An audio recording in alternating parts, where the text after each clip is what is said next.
ರೇಣುಕಾಸ್ವಾಮಿ ಕೊಲೆ ಮಾಡಿದಂಥ ಗ್ಯಾಂಗ್ ಏನಿದೆ ಅದು ನ್ಯಾಯಾಂಗ ಬಂಧನ ಇವತ್ತು ಅಂತ್ಯವಾಗ್ತಾ ಇದೆ. ಸೊ ವಾಟ್ ನೆಕ್ಸ್ಟ್, ಮುಂದೆ ಏನು ಅನ್ನುವಂಥ ಪ್ರಶ್ನೆ ಬರುತ್ತೆ. ಸೊ ಇವತ್ತು ನ್ಯಾಯಾಂಗ ಬಂಧನ ಇವತ್ತು ಅಂತ್ಯವಾಗ್ತಾ ಇದೆ. ಅವಧಿ ಮುಕ್ತಾಯ ಹಿನ್ನೆಲೆಯಲ್ಲಿ ಆರೋಪಿಗಳನ್ನು ಕೋರ್ಟ್ಗೆ ಹಾಜರುಪಡಿಸ್ತಾರೆ. ಡೈರೆಕ್ಟಾಗಿ ಅವ್ರು ಹೋಗಬೇಕು ಅಂತಲೇ ಏನಿಲ್ಲ, ವಿಡಿಯೋ ಕಾನ್ಫರೆನ್ಸ್ ಮೂಲಕವಾಗಿ ಹಾಜರುಪಡಿಸೋಕೆ ಸಿದ್ಧತೆಯನ್ನು ಮಾಡಿಕೊಳ್ಳುತ್ತಾ ಇದ್ದಾರೆ. 3 ಬಾರಿ ಪೊಲೀಸ್ ಕಸ್ಟಡಿಯಲ್ಲಿದ್ದಂಥದ್ದು ದರ್ಶನ್ 24ನೇ ACMM ನ್ಯಾಯಾಲಯಕ್ಕೆ ಮುಂದೆ ಹಾಜರುಪಡಿಸ್ತಾರೆ. ಆದರೆ ಈವರೆಗೂ ಕೂಡ ದರ್ಶನ್ ಪರ ವಕೀಲರು ಜಾಮೀನು ಅರ್ಜಿಯನ್ನು ಸಲ್ಲಿಸಿಲ್ಲ. ಅವ್ರಿಗೆ ಗೊತ್ತಿದೆ ಈ ಪ್ರಕರಣದಲ್ಲಿ ಏನಾಗ್ತಾ ಇದೆ ಅಂತ ಹೇಳಿ. ಚಾರ್ಜ್ ಶೀಟ್ ಸಲ್ಲಿಕೆ ಆಗುವವರೆಗೂ ಸಹ ಜಾಮೀನನ್ನು ಸಲ್ಲಿಕೆ ಮಾಡೋದಿಲ್ಲ. ಚಾರ್ಜ್ ಶೀಟ್ ಸಲ್ಲಿಕೆ ಆದ ನಂತರ ಜಾಮೀನಿಗೆ ಅರ್ಜಿಯನ್ನು ಹಾಕಬಹುದು.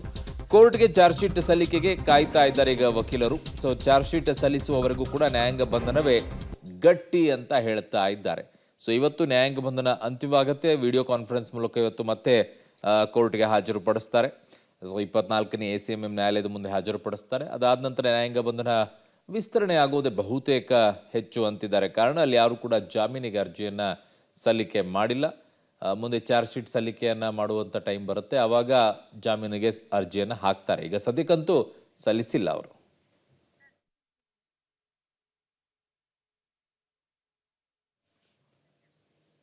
ಇನ್ನೊಂದು ಕಡೆಗೆ ಜೈಲಿನಲ್ಲಿ ಊಟ ಸರಿ ಆಗ್ತಾ ಇಲ್ಲ, ನನಗೆ ವೇಟ್ ಕಡಿಮೆ ಆಗ್ತಾ ಇದೆ, ನನಗೆ ಅಜೀರ್ಣ ಆಗ್ತಾ ಇದೆ, ಇವೆಲ್ಲ ಹೇಳಿದ್ರಲ್ಲ, ಕೋರ್ಟಿಗೆ ಒಂದು ಅರ್ಜಿಯನ್ನು ಸಲ್ಲಿಕೆ ಮಾಡಿದರು. ಸೊ ಹಾಗಾಗಿ ಈಗ ರಿಲೀಫ್ ಸಿಗುತ್ತಾ ಇವತ್ತು ಹೈಕೋರ್ಟ್ನಲ್ಲಿ ನೋಡಬೇಕಾಗಿದೆ. ಕಾರಣ ಅವರೊಂದು ಅರ್ಜಿ ಸಲ್ಲಿಕೆಯನ್ನು ಮಾಡಿದರು. ಜೈಲಲ್ಲಿ ತಿನ್ನೋ ಊಟ ಜೀರ್ಣ ಆಗ್ತಾ ಇಲ್ಲ, ಪದೇ ಪದೇ ಫುಡ್ ಪಾಯ್ಸನ್ ಆಗ್ತಾ ಇದೆ, ಇದರಿಂದ ಆರೋಗ್ಯ ಸಮಸ್ಯೆ ಎದುರಾಗಿದೆ. ಹಾಗಾಗಿ ಮನೆಯಿಂದ ಊಟ ಪೂರೈಕೆ ಮಾಡೋಕೆ ಅನುಮತಿ ಕೊಡಬೇಕು ಅಂತ ಕೇಳಿದರು. ಸೊ ಇವೆಲ್ಲವೂ ಕೂಡ ಅವರು ಹೈಕೋರ್ಟ್ಗೆ ಅರ್ಜಿಯನ್ನು ಸಲ್ಲಿಕೆಯನ್ನು ಮಾಡಿದರು. ನನಗೆ ಜೈಲು ಊಟ ಸೇರ್ತಾ ಇಲ್ಲ ಅಂತ ಹೇಳಿ. ಅದಕ್ಕೆ ಇವತ್ತು ಕೋರ್ಟ್ ಏನು ವಿಚಾರಣೆ ಮಾಡಿ ಏನು ತೀರ್ಪನ್ನು ಕೊಡುತ್ತೆ ಅನ್ನುವಂಥದ್ದನ್ನು ನೋಡಬೇಕು. ಈಗಾಗಲೇ ಜೈಲಾಧಿಕಾರಿಗಳಿಗೆ ಸೂಚನೆಯನ್ನು ಕೂಡ ಹೈಕೋರ್ಟ್ ಕೊಟ್ಟಿದೆ. ಏನಿದೆ ಊಟ, ಯಾವ ರೀತಿಯಾಗಿ ಕೊಡ್ತಾ ಇದ್ದೀರಾ, ನಿಜವಾಗಿಯೂ ಕೂಡ ದರ್ಶನ್ಗೆ ವಾಂತಿ ಭೇದಿಯಾಗಿದೆಯಾ, ಈ ಸಂಬಂಧ ಎಷ್ಟು ಬಾರಿ ಅವರಿಗೆ ಚಿಕಿತ್ಸೆ ಕೊಡಲಾಗಿದೆ, ಚಿಕಿತ್ಸೆ ನೀಡಿದ ವೈದ್ಯರು ಕೊಟ್ಟಂಥ ರಿಪೋರ್ಟ್ನಲ್ಲಿ ಏನಿದೆ, ಫುಡ್ ಪಾಯ್ಸನ್ ಆಗಿದೆ ಅಂತ ರಿಪೋರ್ಟ್ನಲ್ಲಿ ಇದೆಯಾ, ಜೈಲಿಗೆ ಹೋದಾಗಿಂದ ಎಷ್ಟು ಸಲ ಫುಡ್ ಪಾಯ್ಸನ್ ಆಗಿದೆ, ಜೈಲಿನಲ್ಲಿ ಕೈದಿಗಳಿಗೆ ಯಾವೆಲ್ಲ ರೀತಿಯ ಊಟ ನೀಡಲಾಗುತ್ತೆ, ಅದಕ್ಕೆಲ್ಲ ಮೆನ್ಯೂ ಇದೆ ಆ್ಯಕ್ಚುಲಿ.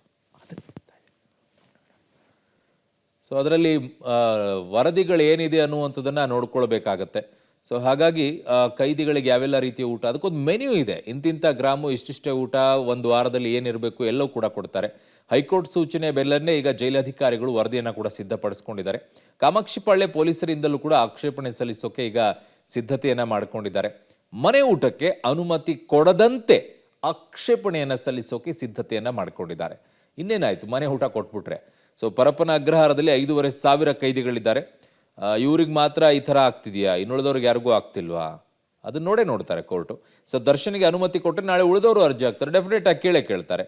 ಬಹುತೇಕ ದರ್ಶನ್ ವಿರುದ್ಧವಾಗಿಯೇ ವರದಿ ನೀಡೋ ಸಾಧ್ಯತೆ ಇದೆ ಅಂತ ಹೇಳ್ತಾ ಇದ್ದಾರೆ ಜೈಲಾಧಿಕಾರಿಗಳು.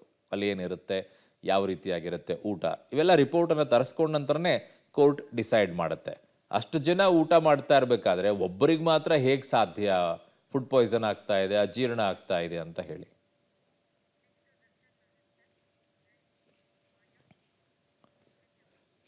ಮಾಡೋದೆಲ್ಲ ಮಾಡಿಬಿಟ್ಟು ಈಗ ಪಶ್ಚಾತ್ತಾಪ ಪಡ್ತಾ ಇದ್ದಾರಂತೆ. ಏನು ಪಶ್ಚಾತ್ತಾಪ?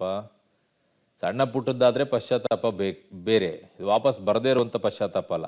ಒಂದು ಕ್ಷಣದ ಕೋಪಕ್ಕೆ ಜೈಲಿನಲ್ಲಿ ಕೊಳೆಯುವಂತಾಗ್ಬಿಟ್ಟಿದೆ. ಇದೀಗ ದರ್ಶನ್ ರೇಣುಕಾಸ್ವಾಮಿ ಕುಟುಂಬಕ್ಕೆ ಸಹಾಯ ಮಾಡೋ ಮಾತನಾಡಿದ್ದಾರಂತೆ.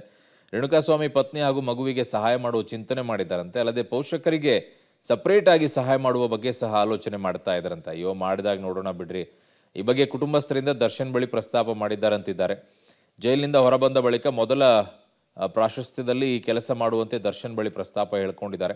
ಇದಕ್ಕೆ ಸಹಾಯ ಮಾಡೋದಾಗಿ ಕುಟುಂಬಕ್ಕೆ ದರ್ಶನ್ ಭರವಸೆ ಕೊಟ್ಟಿದ್ದಾರೆ. ನೋಡೋಣ, ಮಾಡಿದಾಗ ಹೇಳಿದ್ರಾಯ್ತು.